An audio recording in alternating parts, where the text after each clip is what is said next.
Senator Tuberville. Thank you, Senator Bowman. Thank you, Mr. Secretary, for being here. We'll talk about SNAP for a second, Mr. Secretary. Considering roughly 80% of the Farm Bill is for SNAP spending, we need to rein in fraudulent activity and ensure food assistance goes to those who truly need it most. I think we all agree with that. I hope we do. I know that states directly administer SNAP, but USDA oversees the program.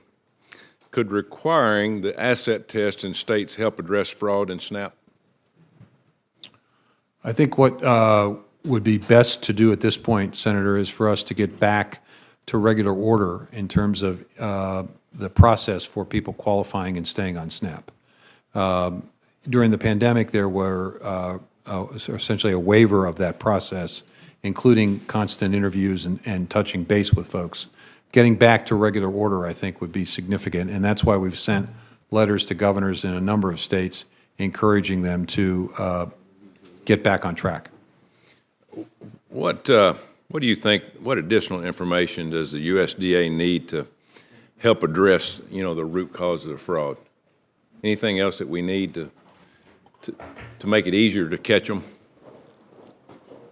Well, I think we've made some significant steps in that regard, and I think probably what I need to do, Senator, is I need to give you your team a full briefing of the steps that we've taken, given your interest in this. I think sometimes the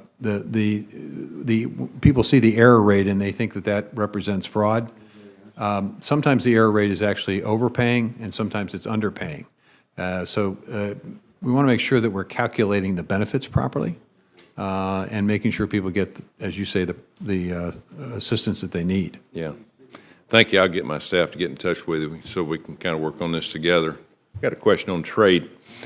The U.S. has historically been strong on agriculture exports, but due to President Biden's economy, U.S. agriculture trade has a trade deficit of over $30 billion due to rising imports and lack of new market access.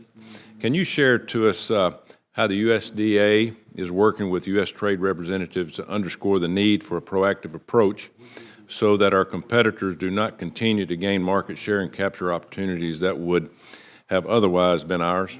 Well, I think you have to look at what's driving the import issue. What's driving it in large part are horticulture and sugar, which are two areas.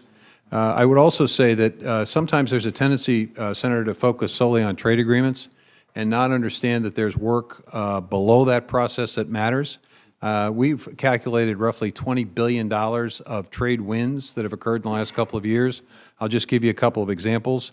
Mexico and potato access, Japan with increased beef quota, India expanding access to apples, the Philippines expanded access to pork, Egypt expanded access to poultry. There's a substantial number of things that have occurred that don't get the headlines, but that actually result in increased trade. And the reality is we have a very much stronger economy than the rest of the world has.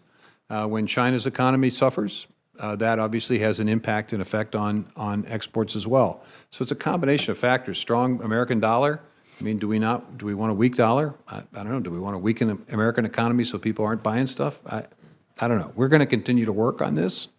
And I would say, as far as trade agreements are concerned, the reality is, unless there's maybe you think you can pass trade promotion authority, I haven't seen that happen here in this body. Yeah. And until it does, it becomes very difficult for us to negotiate a trade agreement when the people we're negotiating with believe that there are 535 folks, yourself included, that could renegotiate the deal. It's hard to have a trade agreement without trade promotion authority. Let's talk a little bit about poultry. Yesterday, the USDA FSIS extended the time-limited trial for pork processing facilities, allowing them to continue operating at a higher line speeds. As of now, the poultry industry's line speeds waivers are set to expire at the end of March. Can you say whether the USDA plans to extend the waivers? I think we will see an extension of this because we want to make sure we get the right information about whether or not line speeds actually do relate to increased injury, worker injury or worker safety. That's the whole purpose of this, is to try to find out what the facts are. We need to structure these studies in a way that gives us the information. I'm not interested in making decisions on this until I have all the facts. I don't have all the facts yet. Thank you. Mr. Secretary, our farmers in Alabama and across the country are struggling to survive. And I know you've met with a lot of them, and you've probably heard from a lot of them, especially our family farms. You know, net farm income has fallen $70 billion since 2022, and that's the fastest and largest decline in U.S. farm profitability over a 2-year period of time. Overall input costs are up $27 billion since 2021 and up over $100 billion since the last farm bill, driven by rapidly rising interest rates, which we can't control, record high labor costs, if you can find labor, and the inflationary pressure across all other farm inputs. Our farmers are struggling to keep up with the ever-evolving bureaucratic environment that requires them to hire lawyers and lobbyists to ensure compliance with the endless red tape up here in Washington forces them to do. These are additional costs that they really can't bear, contributing to a further consolidation in the ag industry. Why do you think that farmers are leaving the industry and the next generation doesn't want to keep farming? I mean, do you have any answer to that for our farmers? I have several answers. I think one is that there's been a focus on production. We're talking about a commodity-based system. We've encouraged farmers to produce. We've suggested you got to get big or get out. That's been suggested. What we need to do, in my view, is to create alternative market opportunities for those small and mid-sized producers so that they aren't necessarily competing solely and completely in a commodity-based market, which is not really designed for them. That's why it's important to have local and regional food systems. That's why it's important to invest in renewable energy and create opportunities for that energy to be sold to the local co-op. That's why it's important to have climate-smart agriculture so that you get a value-added proposition. It's why it's important for us to create new products like sustainable aviation fuel that can create new commodities with agricultural waste. There's a multitude of things that we can and are doing to basically create a better opportunity in the future.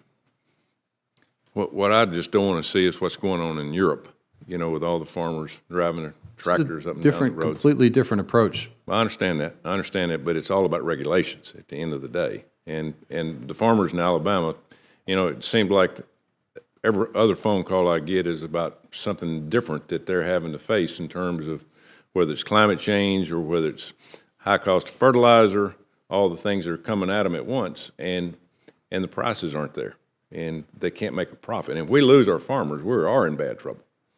So I just want to let you carry that on from people in Alabama. It's tough times for them, and just hopefully this year there's a good crop and everything works a lot better than what it has. Thank you. Senator Fetterman.